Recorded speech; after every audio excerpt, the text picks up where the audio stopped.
Fala Thunder Branders, beleza? Bem-vindos ao vídeo 4 da etapa 3. Você tá acompanhando aí? Vem comigo, hein? Bom, a gente já mostrou para o cliente que a gente tem a melhor solução para ele. A gente já se comunicou com ele, já mostrou nossa marca, a gente já colocou uma mensagem para ele que ele tem vontade de sair contando para todo mundo e agora é a hora de pegar esse cara. É a hora de fazer ele converter na venda. Aqui é o lugar onde o bicho pega. É aqui onde a gente está de frente com a oferta do concorrente. É aqui a hora que a gente vai mostrar que a gente sabe o que a gente está fazendo. É aqui que a gente vai juntar trade, vai juntar inbound, vai juntar tudo que a gente tem de estratégia para fechar o melhor negócio possível com o nosso cliente. Bom, a etapa de compra, basicamente, é aquele momento em que eu coloquei o produto certo, na hora certa, do jeito certo, para o cliente certo. E agora eu preciso fazer acontecer. Quando eu falo que a equipe de venda se une com a equipe de marketing, a gente usa um mantra dentro da energia que diz que estratégia de marca sem equipe de venda é um PDF bonito. Aqui é a hora em que você, junto com a equipe de venda, vai definir as melhores estratégias para conseguir fazer essa conversão. Beleza? Então a gente vai falar agora das 3 grandes barreiras, as mais comuns nessa etapa. Bom, uma das barreiras ela é o trade e o ponto de vendas. E uma coisa que é importante a gente falar é da evolução do trade desde o começo dos anos 2000. O trade ele praticamente não existia dentro das empresas. Nas últimas décadas para cá, ele passou a existir, passou a ganhar força, passou a ganhar departamentos e algumas empresas ele passou a ganhar diretorias, mas durante muito tempo o trade foi meio renegado. Então aqui, nesse planejamento, a gente colocou o trade especificamente para falar de compras, porque se você não cuida do trade sozinho, inclui o trade nessa parte do planejamento. Se você tem uma empresa com uma estrutura grande, inclua a equipe de vendas dentro do seu planejamento. Vai te ajudar muito, porque eles têm a visão da rua, eles estão lá no dia a dia. Aqui a gente vai falar dos desafios que estão ligados a se posicionar melhor, a ocupar mais espaço na gôndola, a fazer com que as ações sejam multicanais. Já parou para pensar o quanto o trade evoluiu e como a compra evoluiu nos últimos anos? A gente saiu de fazer trade só no mercado, só lá no ponto de venda, só no sampling, para fazer ações, fazer promoção, para usar o digital. Hoje, se você pegar as grandes agências, principalmente as de trade, todas elas trabalham o trade omnichannel. Então não é só ali no ponto de venda. Praticamente todos os residuais têm uma landing page, tem alguma ação no Instagram, tem alguma coisa relacionada a redes sociais, ao site da empresa. Ou seja, a gente precisa considerar que todas essas ações são e serão omnichannel. Elas precisam ter um rollout para você utilizar o canal de venda como um ponto de relacionamento futuro com o cliente que vai te ajudar nas outras etapas da jornada. Um outro ponto muito importante quando você está construindo a sua estratégia e pensando nesse momento aqui de venda e falando de trade especificamente, é que marca, ela não é um logo, marca não é um símbolo, marca não é o que está ali no produto. A marca é um conjunto de experiências que vão gerar sentimentos no seu consumidor. Por que isso é importante? Porque as ações do ponto de venda são os lugares perfeitos para você criar uma experiência marcante. Criar uma experiência que dialogue com o seu propósito de marca. Uma experiência que dialogue com o seu posicionamento, que entregue a proposta de valor na cara do cliente, ali, no momento da compra. Se ele conseguir viver um pouco dos valores que a empresa acredita, com certeza você vai ter uma estratégia de trade mais assertiva e que vai trazer mais resultado para você. Muitas das vezes a gente escuta que o trade é muito caro, que é difícil contratar promotor, que é difícil conseguir mais espaço na gôndola, mas o primeiro espaço para conseguir isso é você ter uma estratégia bem definida, um caminho bem acertado e uma construção do que você quer fazer, porque você vai precisar vender isso para o seu ponto de venda. Nessas horas, tem uma dica, mais uma vez, especial para as empresas menores, que têm mais acesso e mais facilidade para fazer isso, é que, lembra que a Red Bull separava uma parte importante do lucro bruto para o marketing? Convencer os seus chefes ou os donos da empresa a fazer trade tem um pouco a ver com isso. pensa no ganho que você vai obter vendendo mais e como você pode tirar um pedaço desse ganho para investir no próprio ponto de venda. Ou seja, eu quero dar uma geladeira de presente para o meu lojista. Eu vou contar quanto eu tenho que vender a mais para justificar a geladeira e eu vou embutir o custo da geladeira nessa promoção. Ou seja, em vez de dar desconto, porque eu daria 20% de desconto para esse cara, eu não dou 20% de desconto, eu dou a geladeira.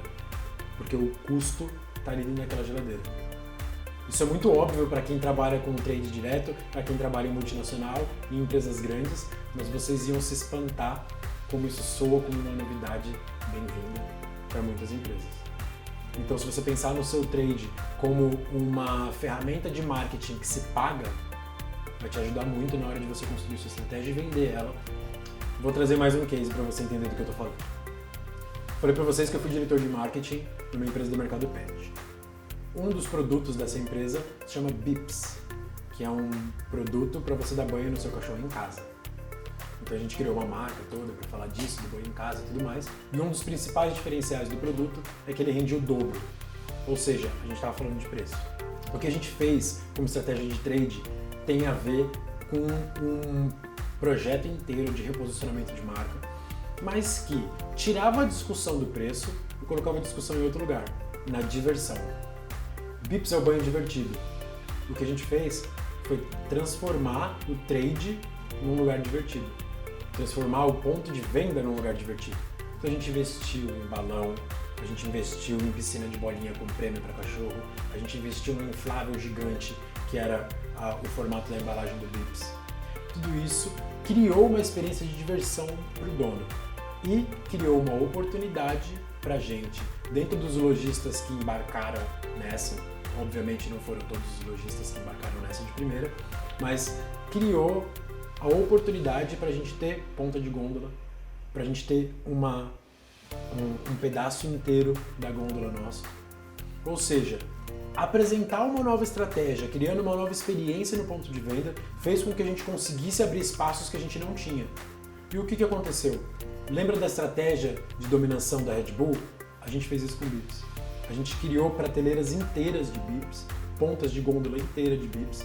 Isso fazia com que o consumidor, quando entrasse na loja e visse aquela quantidade de produtos, pensasse: nenhum lojista é louco de comprar tudo isso de produto. Essa marca deve vender muito. Eu preciso experimentar. E comprava. O que aconteceu é que no final dessa estratégia, a gente aumentou em 4 vezes a participação de mercado desse produto. Só arrumando mais espaço no ponto de venda. Porque isso fez com que o cliente final, lá na ponta, vivesse uma experiência divertida, que tinha a ver com o nosso posicionamento de marca, e visse aquela marca ocupando a gôndola de forma absurda, porque era absurdo mesmo do nada, de repente a gôndola estava super colorida e de Bips, né, com Bips de ponta a ponta.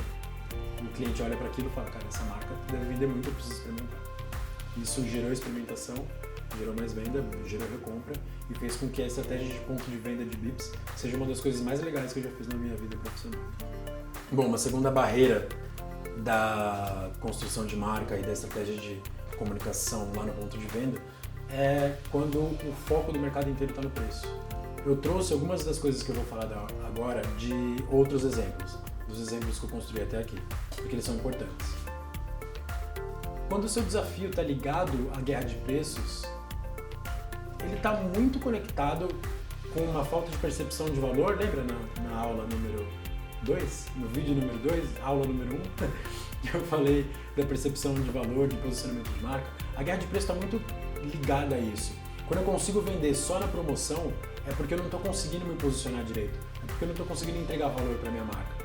E na verdade, o entendimento de que você precisa entregar valor para sua marca em todos os pontos de contato, inclusive ali no ponto de venda, é o que vai fazer com que você consiga criar estratégias que vão resolver esse problema seu. Ou seja, se você perceber que quando as metas vêm ou quando os seus objetivos de marketing estão todos ligados no ponto de venda a falar de preço e a de promoção, eu queria que você prestasse atenção, porque isso é um sintoma de que talvez o problema não seja aí. Eu trouxe isso para cá para mostrar que muitas vezes a gente acha que o problema está em algum lugar dessa jornada, mas na verdade ele está em outro. E aqui é super sintomático. Tanto que quando eu vou falar de preço, você já sabe, se você viu os outros vídeos, você já sabe que o problema tá que você não está entregando valor. Você não está estabelecendo uma conexão emocional com o seu cliente, você não está estabelecendo que o seu produto tem um atributo técnico muito palpável para justificar que ele compre de você e não compre de outro concorrente. Então, mesmo no ponto de venda, quando a gente percebe que nos workshops a gente escuta, mas o cliente só compra na promoção, se aumentar o preço ele para de comprar. A gente tem esse diagnóstico aqui de que tem algum problema de posicionamento ou de proposta de valor. Aí, o grande lance é usar o ponto de venda ou usar a sua comunicação ali direto com o cliente para mudar esse mindset. Aí você pode se inspirar nas marcas grandes de alto luxo, que eles vão fazer uma construção de status, ou você pode trazer a sua comunicação e a experiência de marca que você quer criar para o ponto de venda. Pensa comigo. Você lembra que eu falei da Apple, né? Eu falei da Apple alguns exemplos atrás, falando de como ela constrói esse discurso dela e consegue fazer com que as pessoas se identifiquem com a marca. Durante muito tempo a Microsoft foi concorrente deles. Você provavelmente conhece alguém que é apaixonado pela Apple. Você provavelmente não conhece ninguém que é apaixonado pela Microsoft. Durante muito tempo a Microsoft valeu mais do que a Apple. Mas por que no ponto de venda a Microsoft vendia como vendem as outras marcas? Nas embalagens, ela era embalada como embalam as outras marcas. Na comunicação, ela se comunicava como comunicam as outras marcas, ela só falava de si mesma.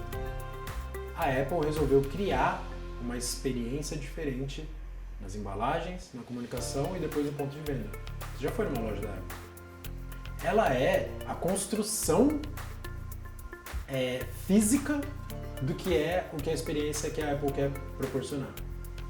E é essa inteligência que você precisa ter. Qual é a construção física dessa teoria que você está criando sobre a sua marca? Pensa comigo, você posicionou ela como banho divertido, no último exemplo. Qual que é a materialização física disso no ponto de venda? Trazer essa materialização física vai fazer com que você consiga tangibilizar a sua estratégia de marca e fazer com que ela não seja um PDF bonitinho no computador de alguém. É ali, no ponto de venda, que você precisa pensar o que eu vou fazer para tangibilizar essa experiência de marca que eu quero criar. Vou dar um case para você de exemplo. Pouca gente sabe, mas mais ou menos lá para os anos 80, a Harley quase quebrou. Os Estados Unidos estava sendo invadido pelas motos japonesas, que naquela época eram super baratas, super confiáveis e tinham lojas em tudo quanto é canto. Ou seja, ele podia confiar na marca, ele podia ter uma moto reliable e ele tinha certeza de que ele não ia se decepcionar com a marca. O que aconteceu é que a Harley no começo respondeu como a gente normalmente responde quando um novo entrante joga o preço lá embaixo e começa a fazer uma competição não muito leal, por assim dizer. Por algum momento, a Harley baixou os preços e começou a diminuir a qualidade da moto para conseguir alcançar os mesmos preços das motos japonesas. Vendo que essa estratégia ia quebrar a empresa e sem tanto dinheiro para investir em marketing, a Harley resolveu tomar uma decisão radical. Eles iam parar de baixar o preço da moto, eles iam colocar o preço no lugar onde ele deveria estar, com a rentabilidade que ele precisava gerar, e a partir disso, eles iam repensar a estratégia de comunicação, marca e venda da Harley.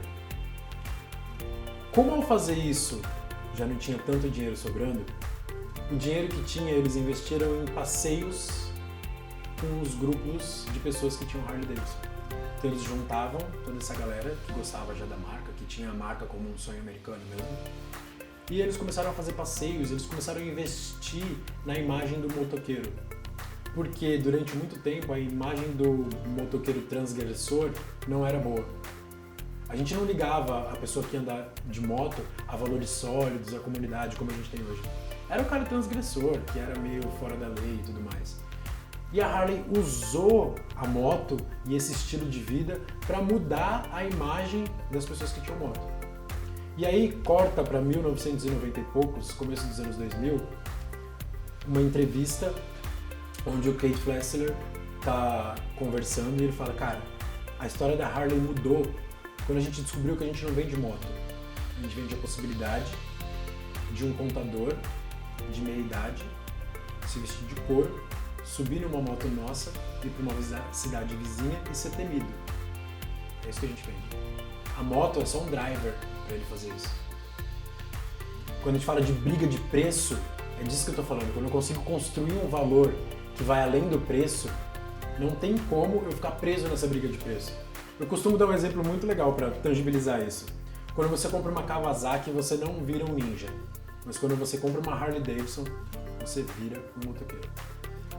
E é aí que está a inteligência. Eles não tinham muito dinheiro, mas eles criaram uma experiência e investiram nesse grupo de pessoas. E a partir daí, eles se transformaram numa das marcas de moto mais desejadas do planeta.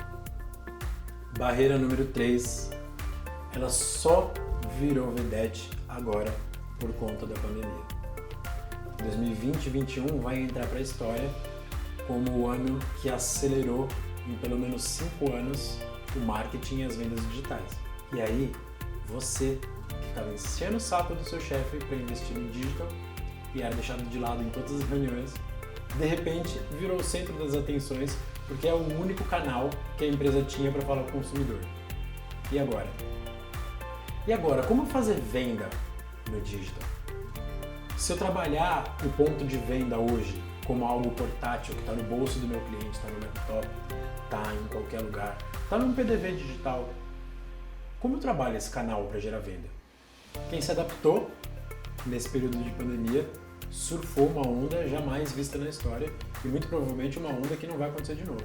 Se der certo, a próxima pandemia daqui a uns 100, 200 anos, e está livre de acontecer isso de novo. Quem surfou essa onda se deu muito bem, entendeu que ele podia usar os canais digitais não só para gerar awareness, e sim para gerar vendas. Muitas empresas começaram a vender pelo Instagram, pelo WhatsApp, pelo Facebook, através de marketplaces, fazer marketing digital, começaram a vender em todos os canais possíveis de forma digital. E aí, como criar a experiência? Como recriar a experiência? Como repensar a experiência de compra? Como usar inbound marketing, growth hacking? Conseguir atrair a atenção do seu cliente num mar digital que tem zilhões de concorrentes. Se a concorrência já era difícil no ponto de venda, onde você está segmentado, imagina uma empresa de turismo competindo com uma BMW nova. Uma BMW nova competindo com um novo restaurante. Sua atenção no online é super dispersa. Se já era difícil quando a atenção era só do seu concorrente direto, quando zilhões de concorrentes, zilhões de mensagens estão ao mesmo tempo, como usar o marketing digital para otimizar isso? Aí a gente escuta, Ricardo, inbound marketing não funciona para mim, a gente gera um monte de lead e não consegue converter, a gente tem um funil de compra super bem desenhado, mas parece que as pessoas não estão acertadas, não estão definidas direito, elas não conseguem gerar o engajamento que a gente quer. Tudo isso me mostra que existe um espaço dentro do ponto de venda digital que pode e deve ser trabalhado. No marketing digital, o conteúdo é rei. É o que a gente escuta o tempo todo por aí. Esse vídeo aqui mesmo, ele é um conteúdo de marketing digital para você, que é um Thunder Brander, está assistindo isso aqui até agora, está construindo seu planejamento de marketing junto com a gente. Por que conteúdo é rei? Porque o engajamento é super importante na hora de fazer a venda. E é disso que se trata entender o marketing digital, gerar engajamento. Quando a gente começa a olhar essa estrutura de planejamento, você vai perceber que as barreiras e o caminho que o consumidor percorre leva a várias coisas que estão em consideração em todos os lados. Quando você está vendo esse vídeo, a narrativa é sobre você, é sobre o seu desafio de fazer o planejamento de marketing no ano que vem. E a gente constrói uma série de conteúdos, desdobra esse conteúdo em vários canais, desdobra para cada canal o tipo de conteúdo que é mais palatável para aquele canal. Às vezes eu estou falando com a mesma pessoa, mas se eu pegar ela no LinkedIn, eu preciso falar de um jeito. Se eu pegar ela no Instagram, eu preciso falar de outro jeito. Se eu trombar ela no TikTok, eu preciso falar de outro jeito. A inteligência de marketing digital, de conteúdo, é saber que você vai ter sempre um grande assunto para falar, você vai ter um grande conteúdo que não tem a ver com você, tem a ver com o seu cliente. Você vai pegar esse grande conteúdo, vai quebrar ele em conteúdos menores e mais palatáveis, em pílulas. É muito possível que se você chegou até aqui, talvez você tenha chego porque você viu um trechinho desse vídeo no Instagram, em algum lugar, ou você viu uma frase minha, ou alguma fala minha num post no LinkedIn e ele te trouxe até aqui. Às vezes você baixou o e-book e descobriu que tinha um vídeo e era mais legal ver vídeo do que ler o e-book. O importante é você entender que o conteúdo é o rei, mas saber como trabalhar esse conteúdo e distribuir ele em todas as redes sociais, em todos os pontos de contato com esse cliente, mas com esse conteúdo direcionado para a rede social certa, para o momento certo, ou seja, eu vou pegar esse cara no LinkedIn e eu vou falar de profissional com ele. Vou pegar ele no Instagram, vou pegar ele de uma maneira mais leve. Se eu entender que eu preciso ajeitar a minha mensagem para o momento para onde ela está sendo recebida, a chance de eu construir um conteúdo que engaja de verdade, que gera lead qualificado e que esse lead vai ser transformado num cliente é muito maior. E é disso que se trata esse pedaço aqui do planejamento. É você entender que você vai precisar estruturar o seu conteúdo de forma a fazer com que ele seja eficiente para gerar leads. Por fim, você vai usar suas plataformas de comunicação para estabelecer um relacionamento com o cliente, uma régua de conteúdos, uma régua de valor que você vai entregar para ele. Porque aí você vai converter ele e já vai avançar para a próxima etapa da nossa jornada, que é a retenção de clientes. Antes da próxima etapa, vou contar um case super rápido que vale muito a pena você pesquisar.